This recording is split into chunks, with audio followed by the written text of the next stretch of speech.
সুন্দর সাজানো গোছানো দাম্পত্য ওদের, মনোলীনা আর জয়দ্রথ। দুজনেই দুজনকে কাছে পান। শরীরের ওমে যেভাবে মিশে যায় শরীরই ওম, যেভাবে ছুঁয়ে যায় গড়িয়ে আসা বিকেল গোধূলির গভীরে, সেভাবেই মিশে যান ওরা, মনোলীনা আর জয়দ্রথ। মনোলীনা একটি সাহায্যপ্রাপ্ত সরকারি স্কুলে চাকরি করেন। ৪৫ অনূর্ধ্ব, রোগা মোটার মাঝারি শরীরে এখনো যত্নের চিহ্নরা খেলা করে। আঁটো সাঁটো শাড়ির ভাঁজে মনোলীনা চোখ টানেন পুরুষের, জয়দ্রথেরও। শরীরের ভাষায় ওরা খুব সাবলীল। একটা নিশ্চিন্ত বোঝাপড়া আছে দুজনের। নির্দিষ্ট সময়ে চা বা কফি পানের মতন নয়। কখন যে ওদের তেষ্টা পায় ওরা বোঝেন এবং তেষ্টা মেটান। কখনো গলা অবধি, কখনো একটু আধটু। জয়দ্রথ সৃজনশীল, বেশ ভালো কাজ করছেন ইদানিং। হাতে গোনা, তবু ভালো বলা যায়।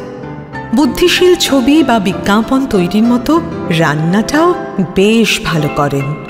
নুন হলুদ মিষ্টি একেবারে ঠিকঠাক পরিমাণ তার। সেই সঙ্গে রাতে পাম্পে জল ভরা, বিছানা করা, দরজায় তালা দেওয়া, কাঠগোলাপের চারায় জল, সবই জয়দ্রথ নিপুণ হাতে সামলান। আর মনোলীনা সামলান বাজার ফর্দ, লাইটের বিল, দুধের দাম এবং স্পেস। স্পেস, স্পেস, শুধু স্পেস। অনন্ত, বিস্তৃত, অসীম স্পেস। মনোলীনা জানেন নির্দিষ্ট স্পেস না হলে সম্পর্ক কিভাবে হাঁপসে মরে। মনোলীনা ভুক্তভোগী, তাই যতটা সম্ভব তিনি জয়দ্রথকে বিস্তার দেন সম্পর্কটাকেও। কোথায় যায়, কেন যায়, কিছুই জানতে চান না তিনি। কত টাকা রোজগার করেন, না, তাও না। কে ফোন করে, কেন করে, কিছুই না। শুধু বুঝতে পারেন উদিতা এলে ভিতরে ভিতরে একটা কষ্ট পান মনোলীনা, কিন্তু বিন্দুমাত্র প্রকাশ করেন না। জয়দ্রথ আর উদিতা ঘণ্টার পর ঘণ্টা কথা বলে চলেন। কখনো কখনো রাত গড়িয়ে দিন শুরু হয়, দিনও কখন বিকেল হয়ে আসে। ওদের খেয়ালই থাকে না। মনোলীনা স্কুল, বাপের বাড়ি সামলে ক্লান্ত হয়ে ফেরেন ঘরে। আলো জ্বালেন, নিস্তব্ধ হয়ে থাকেন।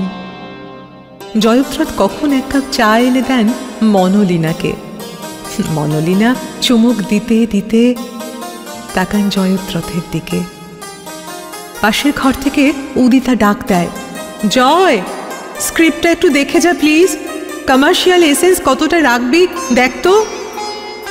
জয়দ্রথ বলেন, আসছি মন, আসছি।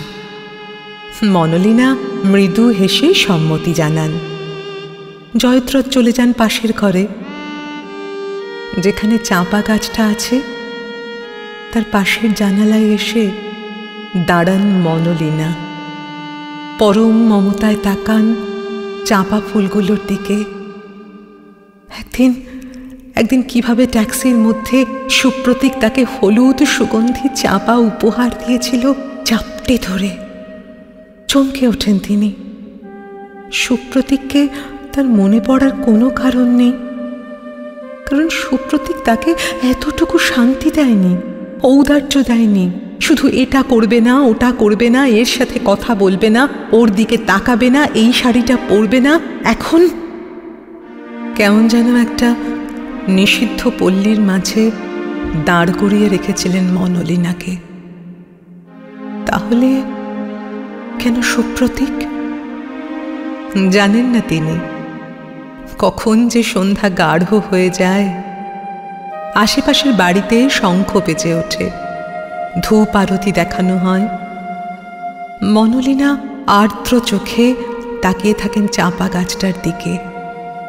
আসছি রে লীনা বলে উদিতাও চলে যায়। কখন খেয়ালই করেন না তিনি। জয়দ্রথ রাতের রান্নার জোগাড় করতে উঠে পড়ে লাগেন। মনোলিনা সবজি কাটতে কাটতে আবার তাকান জয়দ্রথের দিকে। বিকেলের মতো। জয়দ্রথ কপালের মাঝখানটাতে চুমু খান মনোলিনার।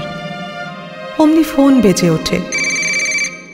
জয়, আমি পৌঁছে গেছি রে, কোনো অসুবিধা হয়নি। কি করছিস?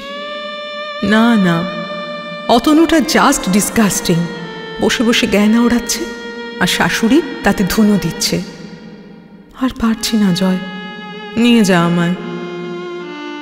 হ্যাঁ হ্যাঁ হ্যাঁ হ্যাঁ, দেখছি, তুই তুই সামলে থাক। জয়দ্রথ অস্বস্তি গিলে কেমন ফিসফিস করে কথাগুলো বলেন বারান্দায় গিয়ে। সবজি কাটতে কাটতে মনোলিনার চোখ দুটো আবার ঝাপসা হয়ে আসে। পেঁয়াজের রসের ছাঁচের সাথে চোখের জল মিশে যায়। জয়দ্রথ এসে আবার রান্না ধরেন। পরিমাণ মতো নুন, মিষ্টি, ঝাল দিয়ে গ্রেভিটা দারুণ সুস্বাদু হয়ে ওঠে। মনোলিনা, জয়দ্রথ ডিনার সেরে বিছানায় পৌঁছান। ইচ্ছে হলে কাছে আসেন তারা, নইলে নয়। তারপরে দুজনেই ঘুমিয়ে পড়েন। মাঝখানে শুধু জেগে থাকে। স্পেস, স্পেস, শুধু স্পেস। অনন্ত, বিস্তৃত, অসীম স্পেস।